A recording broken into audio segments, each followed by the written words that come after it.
Since the dawn of fantasy role-playing, the games have been our chance to set aside the tedium and the worries of the real world and enjoy life in magical realms.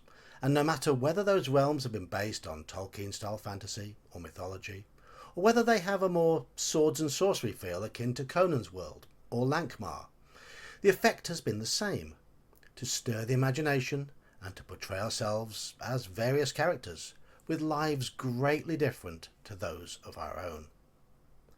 And thus this video is on the topic of role-playing. Now, I'm aware people have differing opinions on what constitutes role-playing. In my opinion, it is an all-encompassing term including portraying a character's personality, conversing as the character, and also performing their role within the game environment, making decisions. Some people really lean into the story. Others lean into more tactical play. It is all role-playing. But for the purpose of this video, I'm focusing on the personality elements of the character, particularly with regards to portraying individuals of one of the many fantasy races that we are presented with. And so now I'm at the point I want to make. Role-playing the various races. How do you differentiate between role-playing a dwarf, an elf, a gnome, and so on? How do you make it feel more than a human in a skin suit? The answer is quite simple, and it's not an answer that many people want to hear.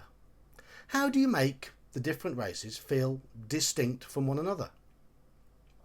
The answer lies in specific traits, aspects of each race that are prevalent. Some might call them stereotypes.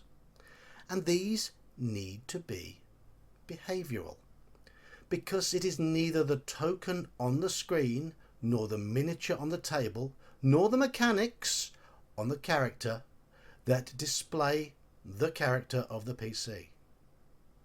It is the way in which the player portrays them. So why don't people want to hear this? Well, players do not like to be told how to roleplay a character, not by the DM, nor by a rulebook, nor by some crusty old grognard online. There's an anyone can be anything approach that pervades many RPGs nowadays. It is simply not in vogue to make racial characteristics a limiting factor. But if you do not have limiting factors, then you risk the situation of races becoming little more than skin suits. When we hear the words dwarf, elf, or halfling, most of us will immediately imagine the traditional fantasy depictions of those races. The dwarf, gruff, stubborn, hard-working, loyal, but a weakness for precious metals. The elf, somewhat alien, magical, distant, long-lived, and occasionally uncaring. The halfling, rustic, honest, naive, enjoys the simpler things in life, such as food. A lot of food. These images are ingrained in our psyche, and Tolkien can be blamed, or equally lauded, for that. And in a traditional fantasy world, with those core races, they feel right. So if you portray your dwarf as an apple farmer with a cheery disposition, then that dwarf will feel more like a halfling at the table. Of course, when you play the game in a different world, then you can and should include different characteristics. But for those to work, the alternative should be significantly different to classical fantasy. A perfect example is 2nd edition AD&D's Dark Sun. That was not a normal D&D world. It was harsh, dry, and brutal. Water was the most precious commodity, and it had a real dog-eat-dog environment. You would not play a regular epic treasure hunting story on Athos. And thus, while many of the races on that world looked familiar on the surface, they were vastly different in their nature. Halflings were cannibals, elves were savage. Only the tough, uncompromising dwarf retained any real similarity, though there were still changes. But those aspects of the traditional dwarf that were retained fitted the world. In fact, all of the changes and all the aspects that were kept worked, due to them being consistent with the changing environment, and the players were expected to incorporate all these new stereotypes into their roleplay. But stereotypes are boring. Well, only if you make them so, as attention to detail can help develop flavourful differences within a range of possibilities, and that range of possibilities can be governed by the stereotype. Imagine this scene. Two dwarfs walk into a bar. There's a joke here somewhere.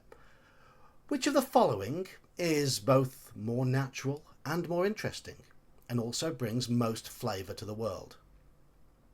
Barman: hello there. You look tired. What can I get you fellas? Steak pie and jugs of ale? Sorry, we're teetotal and vegetarian. Bread and water will be fine, or maybe a nice carrot soup. What? Try again. Barman: hello there. You look tired. What can I get you fellas? Steak pie and jugs of ale? First dwarf: is the venison on the menu? Second dwarf: venison? What's wrong with a good steak pie? I've told you before, beef is best. First dwarf: and I've told you before you're wrong. Barman, if you have it, I'll have venison, and my companion here will make do with the pie. Oh, and 2 jugs of ale. Bomber's best if you have it. Bomber's best? Pfft. Barman, do you serve Gimli's gold? And so on. Gruff, stubborn, they believe that they're right, and yet still there are differences. In the clamour to be original or to bring in modern ideals, the races lose their flavour. They lose their meaning beyond words and numbers on the character sheet. In the example above, the 2 dwarfs asking for bread and water do not feel like dwarfs, whereas the 2 bickering over the choice of meat and ale do. I'm going to bring in one of my own examples now. I'm playing a satyr in an Odyssey of the Dragonlords game. It's D&D with a Greek mythic flavour. So I decided to challenge myself. I decided to play a different race. I usually play humans because I see humans being the smorgasbord, the diverse range of options. I've not always been successful in playing this satyr, but I think I've got some moments right. We were talking with a queen who was stuck in a marriage of convenience, and my character simply did not understand that concept. After all, he has animalistic and hedonistic racial traits. Marriage? Why? Just walk away and enjoy life however and with whoever you please.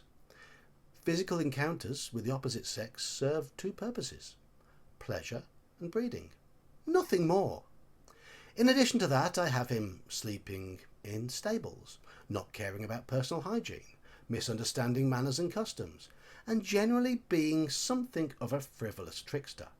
That is, until his goddess got harmed and his demeanour turned. So is it always wrong to play against type? Well, no, there can be exceptions, but these should remain just that. Exceptions, not the norm.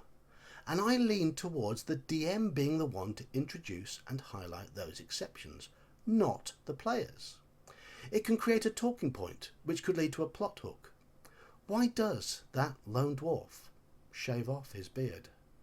What happened to him to commit such a bizarre deed? But that's not the main reason for this.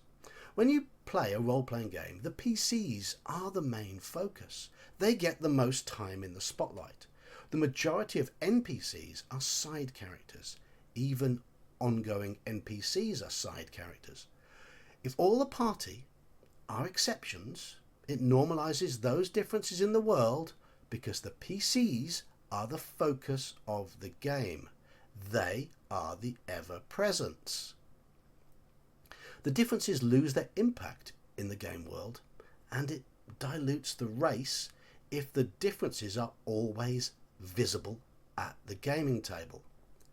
Plus, if they're hammered home consistently, they can become monotonous, often one-dimensional, as players seek to reinforce that their dwarf is not like other dwarfs. And that last point is probably my biggest bugbear on this whole topic.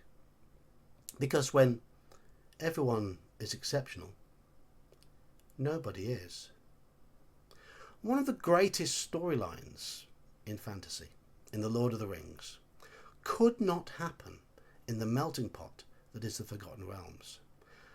That is the rivalry between Legolas and Gimli.